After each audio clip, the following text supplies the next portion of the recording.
लागून आहे. इथनं बरोबर 1.5 किलोमीटरवर त्यांची जमीन आहे. आता शहर वाढतंय, त्याही बाजूला वाढतंय आणि त्याच्यामुळं आम्हाला तिथे एक शिक्षण संस्था काढून द्या. परवा ही गोष्ट माझी 2-3 महिन्यापूर्वीची आणि त्याच्यामध्ये दर्जेदार विद्याप्रतिष्ठानचे इंग्रजी मीडियम स्कूल, त्याच्यामध्ये सगळ्या प्रकारच्या सुविधा, त्याला क्रीडांगण, तिथं वेगवेगळ्या प्रकारची ग्रीनरी, तिथं CIIT किंवा ITI ज्याची आज शिक्षण माझ्या मुलांनी मुलींनी घेतलं इथल्या तर त्यांना स्वतःच्या पायावर तरी उभं राहता येईल, त्यांना त्याच्यातनं रोजगार मिळेल किंवा त्यांनी ते शिक्षण घेतले म्हणून इकडची इंडस्ट्री त्यांना काम त्या ठिकाणी देईल. या प्रकारचे कोर्सेस आम्हाला सुरू करा. मी बरेच दिवस तो प्रयत्न करत होतो, परंतु मला काही कारणाने जमीन मिळत नव्हती. परवा मात्र 4 एकर जमीन त्यांनी मला दिली आणि तिथली ओपन स्पेस आणि बाकीची 7 एकर जमिनीमध्ये ग्राउंड आणि बाकीचं तिथनं रेल्वे गेलेली आहे.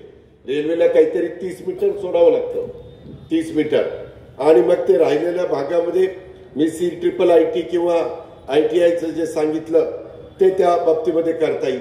मगाशी स्वप्नील भैयांनी पण बोलत असताना काही गोष्टीचा उल्लेख केला आणि मी हे का तुम्हाला सांगतो की हे सगळं करत असताना तुम्ही आता बिगवड रोडनी गेला, माझं ते सिनार मास पूर्वीचं नाव होतं, तिथं एक त्यांनी मला हायस्कूल इमारत दिली होती, तिथं मी शाळा काढलेली होती विद्याप्रतिष्ठानची, पण ती बिगवड पासून लांब होती. आता मला इकडच्या बाजूला जमीन मिळाली आणि तुम्ही बघितलं डोंगराच्या पायथ्याला इतकी सुंदर वास्तू मी उभी केलेली आहे, बघितली ना? त्यामध्ये इतकं दर्जेदार शिक्षण आम्ही देतोय, वर ग्राउंड केलेले आहे, सगळ्या काही सुविधा. मित्रांनो, अलीकडच्या काळामध्ये बुद्धिमत्तेला महत्व आहे, गुणवत्तेला महत्व आहे. वशिलाचे दिवस मागच संपलेले. आता PDCC बँकेचे इथं रमेश अप्पा थोरात बसले. पुणे जिल्हा मध्यवर्ती सहकारी बँकेमध्ये 3-4 महिन्यामध्ये 1000 मुलं मुली भरायची. किती? 1000. पण पूर्वीसारखं अप्पानी यादी दिली, हा ह्याला चिटकवा त्याला चिटकवा, ह्याला लावा त्याला लावा, असं नाही. आता 4 कंपन्या MKCL आणि वेगवेगळ्या त्या कंपनी मार्फत परीक्षा घ्यावी लागते. आमचा प्रयत्न आहे. मी आता बँकेत नाहीये, पण माझ्या विचाराचं तिथं बोर्ड आहे. दिगंबर दुर्गाडे, सुनील चांदेरे, अप्पा, दत्ताभाऊ भरणे, सगळे बाकीचे सहकारी ते बघतात. मी त्यांना सांगितलं की घेताना आपल्या 13 तालुक्यातले आणि 2 शहरं पुणे आणि पिंपरी चिंचवड या भागातले जे कोणी मेरिटचे असतील त्यांची लेखी परीक्षा आम्ही घेतोय 90 मार्काची. 5 मार्क मला वाटतं तोंडी परीक्षेला आहे आणि 5 मार्क हे त्यांच्या क्वालिफिकेशनला आहे. काय त्यांचे सर्टिफिकेट वगैरे आहे कशा पद्धतीनं. असे ते मध्ये काही परीक्षा झाल्यात, आता पुन्हा परीक्षा होणार आहे. उद्याच्या स्थानिक स्वराज्य संस्थांच्या निवडणुका संपल्यानंतर एक अग्रगण्य बँक, राज्यातली महत्वाची बँक म्हणून जिची ओळख आहे, त्या बँकेने सातत्याने अवर्ग कमवलेला आहे आणि ती बँक माझ्या शेतकऱ्याला 0% व्याजाने 3 लाखापर्यंत पीक कर्ज देते. वेळेत परतफेड केली तर ती बँक माझ्या बचत गट महिलांना 4% व्याजामध्ये सवलत देते, बरोबर ना? आणि जर माझी शेतकऱ्यांची मुलं शिकत असतील तर त्यांनी काढलेल्या शिक्षणाच्या कर्जाला 6% हे सवलत आम्ही तिथं देतो. अशा पद्धतीची ती बँक आहे. त्याच्यामधनं आज आता मी सचिवांना, मला कोणीतरी सांगितलं 15,000च दिले दिवाळीला, मी पुन्हा 10,000 रुपये वाढवून द्यायला सांगितले. 25,000 रुपये दिवाळीचा एक बोनस म्हणून किंवा सानुग्रह अनुदान म्हणून तिथे आपल्या सचिव लोकांना जिल्ह्यातल्या द्यायला सांगितलेलं. मित्रांनो, ह्या पद्धतीने संस्था चालतात आणि हे सगळं करत असताना मी मगाशी का तुम्हाला सांगितलं, माझ्या बारामतीमध्ये देखील पूर्वीच्या काळामध्ये फक्त साखर कारखान्याचं छत्रपती माळेगाव सोमेश्वरचं पेमेंट झाल्यानंतर दिवाळीच्या बाजारपेठेमध्ये उठाव यायचा. तुमच्यातल्या कितीतरी व्यापाऱ्यांची नाती गोती माझ्या बारामतीमध्ये, माझ्या बारामती तालुक्यातल्या व्यापाऱ्यांची नाती गोती इथे, तुमच्यातली कितीतरी मुलं मुली शिकायला माझ्या परिसरामध्ये येतात. आज मी कृषी विज्ञान केंद्र आणि त्याची जनरल बॉडी पवार साहेब आम्ही सगळेजण होतो.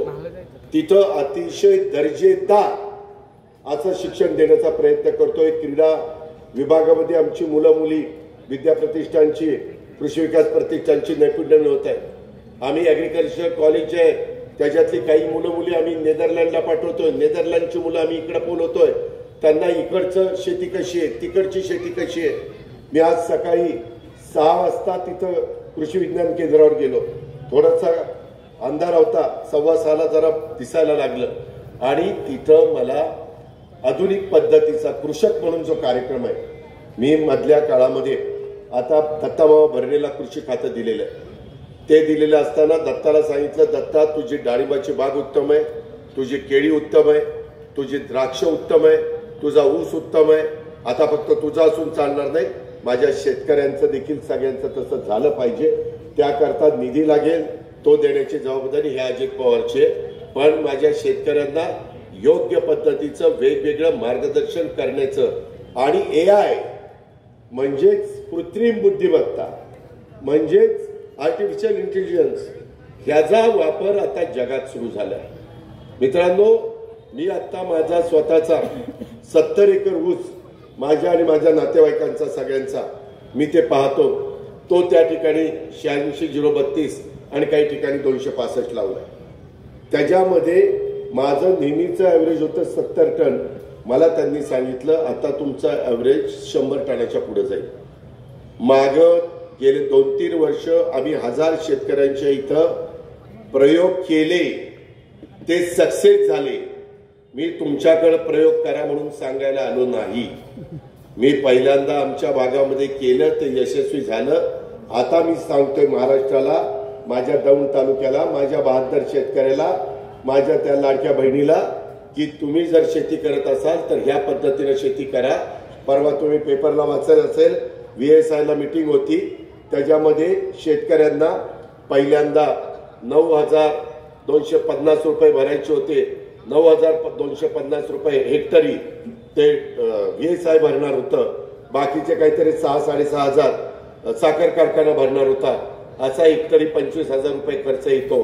पण ठिबक आधी असलं पाहिजे, नाहीतर ठिबकचा खर्च वाढतो आणि त्यामध्ये आपल्या इथल्या जमीन थोड्याशा चोपण व्हायला लागलेल्या, त्याच्यामध्ये क्षार वाढायला लागलेले, आपल्या इथलं नदीचं पाणी आता आम्ही सिवरेज ट्रीटमेंट प्लांट मोठ्या प्रमाणात बसवतोय, तिथं काळवट जमीन असताना, ब्लॅक कॉटन सॉइल असताना पाणी मर्यादित द्यावं लागतं। मित्रांनो, तिथं ते मशीन तुम्हाला सांगतं की आज पावसाची परिस्थिती आहे, आज पाणी देऊ नका।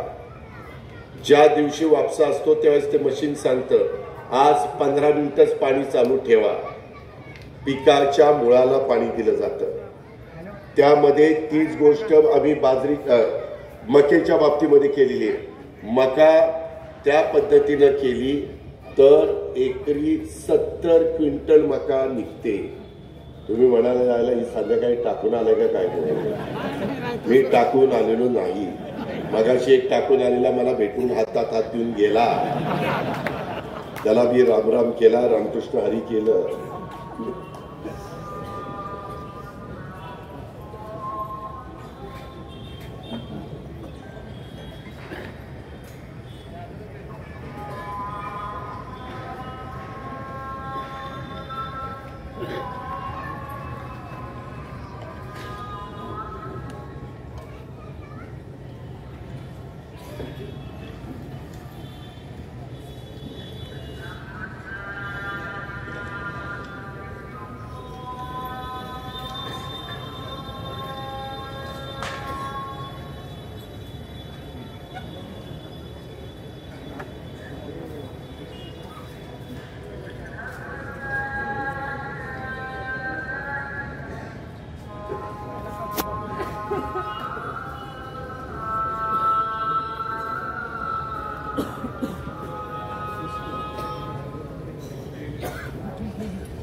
भाषण कसलंही झालं तरी चालेल, त्याचं ते पडलं नाही पाहिजे. अरे पट्या,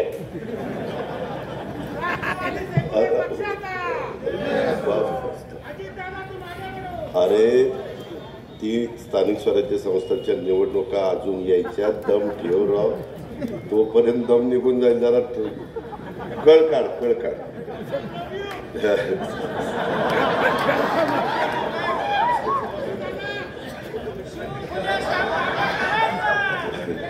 ऐका, मी मगाशी हे सांगत होतो, मी सुरुवातीलाच आज स्वप्नील भैया शहा, मनोजभाई फडतरे, नंदुभाऊ पवार, कौशिक फिलिप, ओम शेलार, मनीषाताई नेलेकर, वैशालीताई जांभळे अशा अनेक मान्यवरांनी राष्ट्रवादी काँग्रेस पक्षामध्ये प्रवेश केलेला आहे. त्या सगळ्यांचं मी राष्ट्रवादी काँग्रेस पक्षाचा कुटुंब प्रमुख या नात्याने त्या सर्वांचं आपल्या सर्वांच्या साक्षीनं मनापासून स्वागत करतो. आणि त्यांना निश्चितपणे आम्ही सगळेजण मिळून आपण एकमेकाला मान सन्मानाची वागणूक देऊया. कुठल्याही परिस्थितीनं आम्ही आगीतनं उठलो पोपटात पडलोय अशा प्रकारची वेळ आमच्याकडनं माझ्या सहित कोणी तुमच्यावर येऊन देणार नाही, हा शब्द देखील या महत्वाच्या चौकामध्ये मी आपल्या सगळ्या सहकाऱ्यांना आणि आलेल्या सगळ्या मान्यवरांना देतो. मित्रांनो, मी मगाशी हे तुम्हाला सांगत होतो की बाबा मला ज्यावेळेस पहिल्यांदा हे पेमेंट व्हायचं फक्त दिवाळीमध्ये पेमेंट झाल्यावर व्हायचं, पण आता माझ्या बारामतीमध्ये व्यापारी बंधूंना विचारा, त्यांना दिवाळीच्या पेमेंट व्हायच्या करता थांबावं लागत नाही. 12 महिने बारामतीचे बाजारपेठ चालते. एवढ्या मोठ्या प्रमाणावर मी शिक्षण संस्था तिथं काढल्या, अनेक विद्यार्थिनी तिथे शिक्षण घेतात. तुम्हाला आश्चर्य वाटेल, ज्या शहरामध्ये आज वेगवेगळ्या संस्था आहेत त्याच्यात 1.5 लाख विद्यार्थिनी शिक्षण घेत आहेत. 1.5 लाख. एवढी मुलं मुली, त्यांचे पालक, ते बाहेर न येतात, ते तिथं राहतात, त्यांची डिमांड, ह्या सगळ्या गोष्टी त्याच्यामुळं बारामती बदलत चाललेली आहे. मगाशी स्वप्नील भैया का कुणीतरी बोलताना म्हणालं, काही म्हणतात बारामतीचा विकास आहे इतरांचा भकास. असं नाहीये. मी सगळ्यांना मदत करत असतो. झालेली मदत ह्याचा नीटपणे पै खर्च झाले पाहिजे. तुम्ही बघा, मागच्या काळामध्ये वीर धवलचे वडील बाळासाहेब जगदाळेंनी त्याच्यामध्ये तो कारखाना सहकारी तत्वावर आता होऊ शकत नाही म्हणल्यानंतर त्यांनी खाजगी कारखाना करण्याच्या करता विलासरावांनी त्यांना सांगितलं, आणि मग इंद्रनीलनी आणि वीर धवलनी त्याच्यामध्ये आम्हा लोकांची मदत घेतली. तो कारखाना उभा राहिला. काय होतं तिथं? आज त्या भागातल्या रस्त्यांची क्वालिटी कशी, आज तिथले डिवायडर कसे, आज तिथली झाडं कशी, हे असं होत नाही. पैसा नुसता दिलात की पोपटराव सगळं होत नाही. त्याकरता कष्ट घ्यावे लागतात, मेहनत घ्यावी लागते. सकाळी 6 वाजल्यापासून उठून काम करावं लागतं, तर ते तिथं काम उभं राहतं. अडचणी समजून घ्याव्या लागतात. काम करताना सगळ्यांना बरोबर घेऊन आपण काम करावं लागतं. त्याच्यामध्ये दुजाभाव करून त्या ठिकाणी चालत नाही. मला तर या कार्यक्रमाच्या निमित्तानं विशेषतः पोलीस खात्याला सांगायचंय की दौंड पोलीस स्टेशनचा गैरवापर, खोटे गुन्हे दाखल करणं यावरती सत्यता पाहूनच कारवाई करावी. नाहीतर उगीच अजित पवारचा फोन आलाय, याच्यावर घ्या ऍक्शन, असं नाही. अजित पवार उपमुख्यमंत्री असला तरी त्यानं पण नियमाप्रमाणेच वागलं पाहिजे. त्यांनी पण घटनेचा आदर केला पाहिजे, संविधानाचा आदर केला पाहिजे, त्याच पद्धतीने त्याचं काम असलं पाहिजे. हीच गोष्ट बाकीच्या सगळ्यांना लागू आहे. त्याच्यामुळं जो काही अशा प्रकारचा त्रास देण्याचा प्रयत्न केला तर लोक ते फार सहन करत नाही. ही पण गोष्ट आपण सगळ्यांनी या निमित्तानं ध्यानात घ्या. आणि हे सगळं होत असताना मी अनेक प्रकारच्या रस्त्याला दौंड तालुक्यामध्ये निधी दिलेला आहे. PMRDचा पण निधी दौंड तालुक्याला आलेला आहे. त्याच्यामध्ये वेगवेगळ्या पद्धतीनं आम्हाला आता पुढे टप्प्यात जर शक्य असेल तर जसं मांजरा, गोदावरी, त्याच्यामध्ये सिंदफणा, त्यामध्ये तापी, ह्या नद्यांना तिथं बॅरेजेस केलेले, छोटी छोटी धरणं, आणि त्याच्यातून तिथं मोठ्या प्रमाणावर शिवार ओलिताखाली आलं. आपल्या इथलं जे काही हे आहेत केटीवेर आहे, ते केटीवेरची अवस्था आता खूप जुनी झालेली आहे. त्याचं रूपांतर आता काही आम्ही मराठवाड्यामध्ये बॅरेजेसमध्ये केलं आणि त्याच्यातनं त्यांचा फायदा झालेला. तशा पद्धतीने आपल्याला करावं लागेल. मगाशी स्वप्नील भैया का कोणीतरी म्हणालं किंवा आमच्या इकडं लोक जातात दर्शनाच्या करता सिद्धटेकला. अनेक लोक महाराष्ट्रातनं येतात. काही तर 24 तासात अष्टविनायकाचं दर्शन घेण्याचा संकल्प सोडतात आणि ते मोरगाववरून सुरुवात करतात आणि शेवट पुन्हा मोरगावला करतात. त्याच्यातली 5 तर देवस्थानं आपल्याच पुणे जिल्ह्यामध्ये, त्याच्यातलं एक सिद्धटेक जवळपास पुण्यातच असल्यासारखं आहे. फक्त नदी ओलांडायची तिथं आहे ते अहिल्यानगरमध्ये, कर्जत तालुक्यामध्ये, आणि 2 पालीला आणि तिकडं महाडला. अशा पद्धतीने यंदाच्या वर्षी ह्या अष्टविनायकाला लेण्याद्री सोडलं, कारण ते केंद्र सरकारच्या ताब्यात आहे, पुरातत्व विभागाच्या. पण लोकांचं पांडुरंगाचं दर्शन घ्यायला देखील लोक मोठ्या प्रमाणात जायला लागलेली. त्याच्यावर पालखी मार्ग आपण उत्तम केले. आता तिकडं काही जण मोठ्या प्रमाणावर अष्टविनायकाला जातात, तिथंही आपण चांगल्या पद्धतीच्या सुविधा देतोय. जवळपास 150 कोटी रुपये आपण खर्च करतोय. मी त्यांना सांगितलं हे 150 कोटी रुपये 7 ठिकाणी कमी पडले तर सांगा, आपण आणखीन देऊ. योग्य ठिकाणी पैसे देण्याची आपली तयारी आहे, आपल्याला काही अडचण नाहीये. त्यामध्ये तुळापूरला आणि वडूला जे छत्रपती संभाजी महाराजांनी आयुष्यामध्ये एक देखील लढाई हारली नाही. छावा चित्रपट आल्यानंतर संभाजी महाराजांचा इतिहास अनेक नवीन पिढीला कळाला की छत्रपती संभाजी महाराज एक शौर्यवीर कसा योद्धा असू शकतो, शौर्य कसं दाखवू शकतो, एकही लढाई न हरलेला राजा हा कसा असू शकतो, त्याचं मूर्तिमंत उदाहरण म्हणजे छत्रपती संभाजी महाराज. आणि त्यांचं एक चांगल्या प्रकारचं स्मारक करण्याच्या करता 350 कोटी रुपयाचं काम तिथं आम्ही चालू केलेलं आहे. अनेक महात्मा ज्योतिराव फुले आणि सावित्रीबाई फुल्यांचं पण भिडेवाड्यामध्ये आणि तिथं स्मारक अतिशय चांगल्या प्रकारचं आम्ही करतोय. पुण्यश्लोक अहिल्यादेवी होळकरांचं चौंडीला राजमातांचं तिथं आपण त्यांचं स्मारक करतोय. अशा पद्धतीनं समाजातल्या सर्व घटकांच्या करता आपण इव्हन साहित्यरत्न अण्णाभाऊ साठेंचं, बाबासाहेब आंबेडकरांचं काम तर किती मोठं चाललंय, जगातला सगळ्यात उंच पुतळा अशा पद्धतीनं तिथं स्मारक 14 एकरामध्ये मुंबईला चाललेलं आहे. अशा पद्धतीचं बाबांनो आपलं काम चाललेलं आहे. आपण हे सगळं करत असताना आपल्याला पण शिक्षणाला महत्त्व द्यावं लागेल. त्याच्यामध्ये आपल्याला 1 तासामध्ये पुणे आहे. आता पुण्याच्या स्टेशनला देखील खूप मोठ्या प्रमाणावर गर्दी असते. आता आम्ही दुसरं स्टेशन हडपसरला करतोय, कारण हडपसर देखील जवळपास तिकडंही पुढे वाढतंय. मधल्या काळात आम्ही जरा सर्वे केला की हडपसरच्या भागात एक वेगळी महानगरपालिका करता येईल का. त्याच्यात उरळी कांचन, त्याच्यामध्ये वाक वस्ती, त्याच्यामध्ये लोणी काळभोर, त्याच्यामध्ये वाघोली, हा सगळा हे सगळा परिसर आहे ते पण आमचं तपासायचं काम चाललेलं आहे. आणि PMRDच्या माध्यमातून ह्या सगळ्या गोष्टी कशा करता येईल ह्या पद्धतीनं, कारण काम करताना उद्याची 50 वर्ष डोळ्यासमोर ठेवून निर्णय घ्यायचे असतात. ह्या पद्धतीनं आपलं सगळं चाललेलं आहे. आणि म्हणून त्या दिवशी मला इंद्रजित आणि वीरधवल भेटले. त्यांनी ती जागा द्यायचं सांगितल्यानंतर आम्ही त्याचा प्लॅन पण तयार केला. आम्ही तिघांनी पण बसून त्याच्यामध्ये ऑप्शन 1, ऑप्शन 2, ऑप्शन 3, ऑप्शन 4 पाहिले. त्याच्यामध्ये एक ऑप्शन आम्हाला जवळपास पसंत आला. तो करायचं म्हटलं तर साधारण तिथं 25 कोटी रुपये खर्च येतो. मित्रांनो, मी मागच्या काळामध्ये माझ्या अनेकांच्या ओळखी झालेल्या आहेत. काही मोठे मोठे उद्योगपती आहेत, ते CSR देतात, त्यांचे करोडो रुपयाचा त्यांचा प्रॉफिट आहे. मी त्यांना म्हणलं की माझ्या भागामध्ये काही मला मदत थोडीफार करावी लागेल. त्यांनी सहज सांगता सांगितलं ठीक आहे दादा, एखादं काम मला द्या.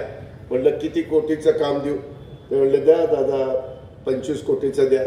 मी म्हणलं ठीक आहे 25 कोटी पण कमी तुम्ही बोललाय, पहिले सुरुवात करू आपण 25 कोटीनं, पुढेही झाल्यावर पुन्हा मी तुम्हाला जास्त मागीन. अशा पद्धतीनं ते 25 कोटीचं आता इंग्रजी माध्यमाचं स्कूल इथून 1.5 किलोमीटरवर त्या बाबतीमध्ये आपण काम सुरू करणार. आज तुमच्या दौंड शहरामध्ये देखील इंग्रजी माध्यमाची स्कूल आहेत, त्याबद्दल दुमत नाही. परंतु जसं मगाशी स्वप्नील भाई यांनी सांगितलं की दादा काही पॉलिटेक्निक सारखे कोर्सेस किंवा काही, तर मी आप्पा तुम्हाला आठवत असेल स्वर्गीय सुभाष अण्णा कुल हयात असताना आप्पांचं सुभाष अण्णांचं एक स्वप्न होतं की विमा पाटस कारखान्याची कॅपॅसिटी 5000 टनाची वाढवायची. आणि जसं शिवनगरला आम्ही माळेगाव शैक्षणिक संकुल उभं केलंय, सोमेश्वर नगरला एक शैक्षणिक संकुल उभं केलंय, तशा पद्धतीनं शैक्षणिक संकुल उभं करायचं असं आप्पांच्या अण्णांच्या मनात होतं. परंतु काळाच्या नियतीचा पुढं आपलं कुणाचं काही चालत नाही. फार आकस्मिकरित्या अण्णा आपल्याला सोडून गेलेत. मी त्यांना भावपूर्ण श्रद्धांजली अर्पण करेन. पण त्यांचं ते राहिलेलं अधुरं स्वप्न त्याच्यानंतर कारखान्याचं काय झालं त्याचं आता राजकारण करत बसत नाही. की कारखाना होता कोणाचा, चालवतोय कोण, आलाय कुठनं, नाही बरोबर आहे ना. अरे आपली ही अवस्था आहे का रे. परराज्यातल्या माणसांनी येऊन दौंड तालुक्यातल्या शेतकऱ्यांनी कष्टाने पिकवलेला ऊस हा गाळण्याच्या करता आपल्यात कुणाच्या दमक नाही. अरे काय रे तुमची अवस्था. हे काय सगळ्या दुनियेला जमत, तुम्हाला जमत नाही म्हणजे कुठेतरी तुम्ही कमी पडला. याच्यामध्ये कुठेही त्याचा काहीतरी विचार करा ना. हा पाणी मुरतंय तुम्हीच मुरून देताय, आम्ही पाणी टाकायला आलो नाही.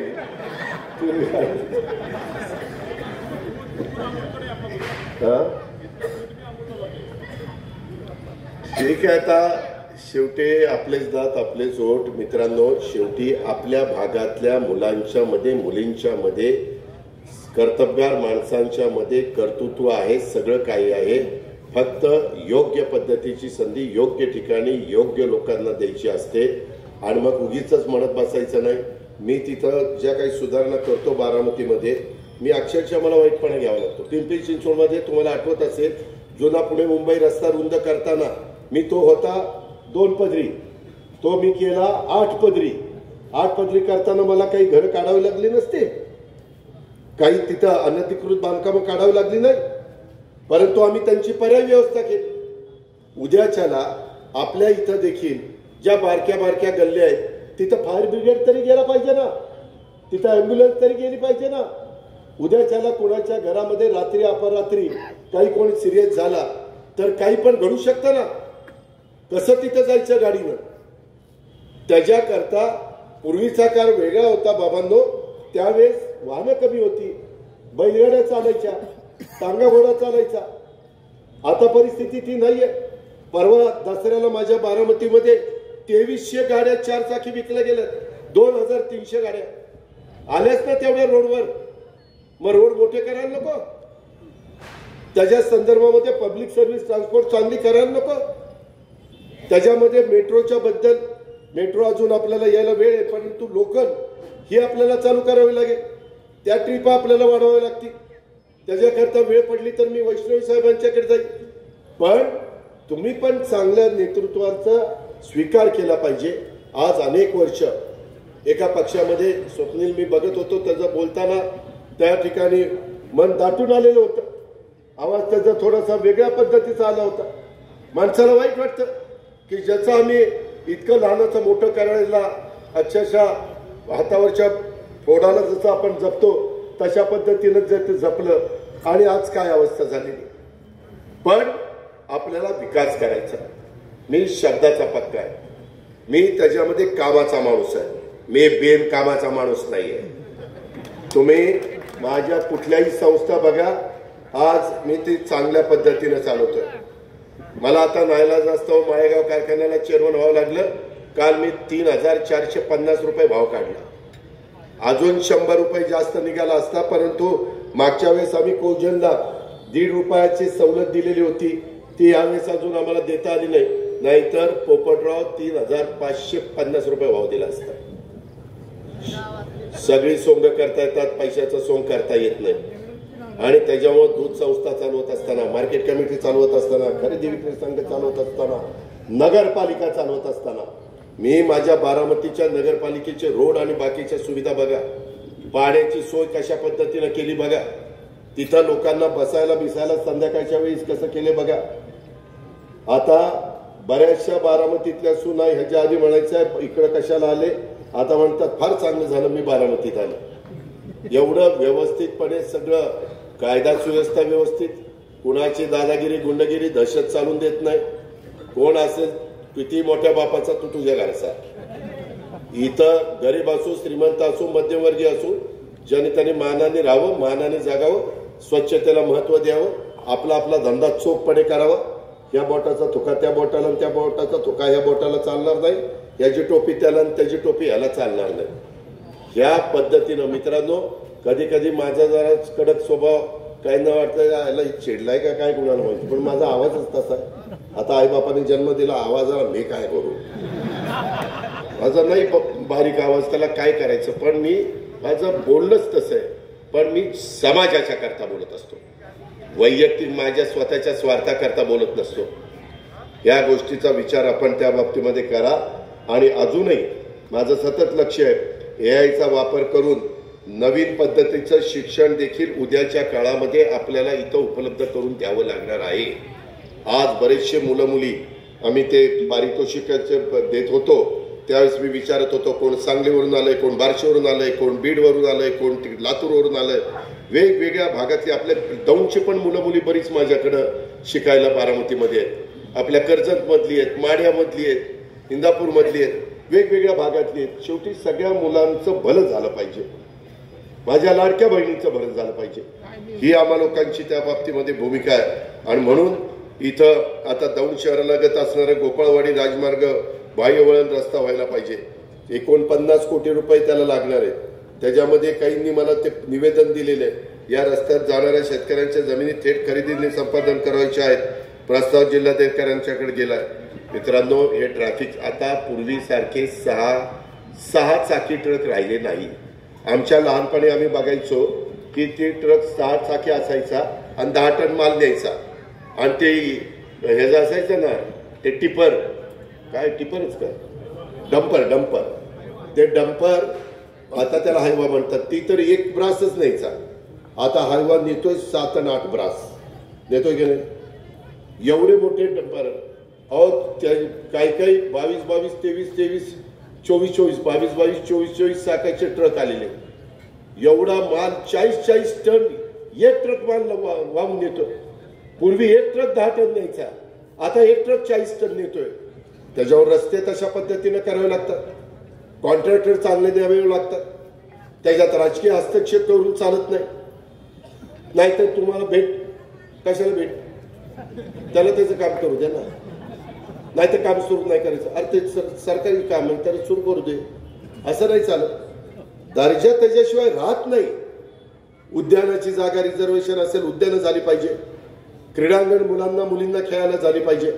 पूर्वीच्या काळामध्ये सगळंच पटांगण असायचं, कुठेही गोट्या खेळायचे, कुठेही विट्टी दांडू खेळायचे, कुठेही भोवरे खेळायचे. आताच्या पोरांना गोट्या माहित नाही. गोट्या माहिती असतील, दुसऱ्या असतील माहिती, परंतु माहिती, विट्टी दांडू माहिती नाही. विट्टी काय दांडू काय म्हणते, कसला दांडू, कसली विट्टी, बावरा तर माहीतच नाही.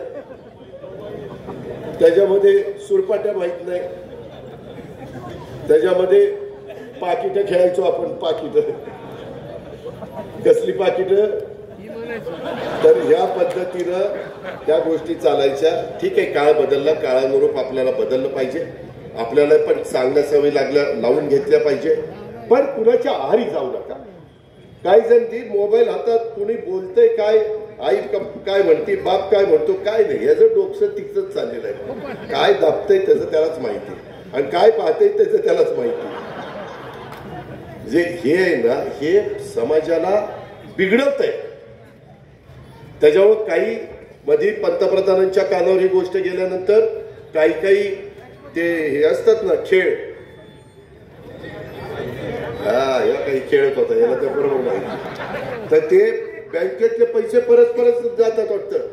मी काय झालं, ते बीडला माझ्याशी कोणतरी म्हणालं, ते पूरग्रस्त भागांना भेटायला गेलो होतो. इथनच सुरुवात केली माड्यापासून, आणि असाच बीड धाराशिव करत बीडमध्ये गेलो. तिथं एक भगिनी रडत आली, म्हणली, दादा माझा नवरा मध्ये गेला, माझं मूल आहे, 2 मुलं, आणि माझा फोन होता, आणि माझ्या नवरा गेल्यानंतर ते विम्याचे काहीतरी पैसे मिळाले होते, बँकेत ठेवलेले होते, आणि ते पैसेच आता बँकेत नाही. तिथे SP होते. SP म्हणले, ह्याचा मी आजचा मुक्काम आहे माझा बीडला, तुम्ही याचा तपास करा. SPने दुसऱ्या दिवशी सकाळी सांगितलं, म्हणले, बाप दादा त्याच्या पोरग ती कुठला खेळ असतो ना, PUBG का काय, ती खेळत होता, आणि त्याच्यात ती सगळे 1.5-2 लाख रुपये हारला, आणि ती तसाच फोन पुन्हा ठेवून आईकडे देऊन टाकला. ही असली कार्टी आहे. त्याच्यावर आई बापांनी पण फार कार्ट्यांवर विश्वास ठेवू नका असल्या बाबतीत. त्याला जरा समजायला लागल्यानंतर फोन बिन काय द्यायचं ते द्या. पण किंवा त्या फोनला लॉक बिक करतात, कोड असतो, काय असतं, बरंच काही जरी असतं, त्या पद्धतीनं करा. काय इतकी आपल्याला जे काही कळत नाही त्याच्यापेक्षा पोरांना जास्त कळायला लागले. बारकी मुलं देखील इतकी स्मार्ट आहेत आणि इतकी प्रॉम्प्ट आहेत. त्याच्यामुळं आपल्याला ह्या पद्धतीनं इव्हन ड्रग्स, अलीकडे ड्रग्सचं प्रमाण वाढलेलं आहे. ते पण कुठं होत असेल तर लक्षात आणून द्या. आम्ही त्याच्या संदर्भामध्ये काय करायचं ते करू. पोलिसांना सांगू. पोलिसांनी ऐकलं नाही तर तिथल्या पोलीस स्टेशनच्या PI वर ऍक्शन घेऊ, तिथल्या DYSP वर ऍक्शन घेऊ. मी त्यांना सगळ्यात जास्त गाड्या दिलेल्या आहेत पोलिसांना. 30-30, 40-40 कोटी रुपयाच्या गाड्या आणि इन्फ्रास्ट्रक्चर पोलिसांना देतोय. करा ना काम. चांगलं कायदा सुव्यवस्था ठेवा ना. लोकांना, माझ्या आया बहिणींना कुठेही फिरत असताना भीती मनामध्ये राहता कामा नये. तुमचा आदरयुक्त दबदबा राहू द्या ना गुंडांच्यावर.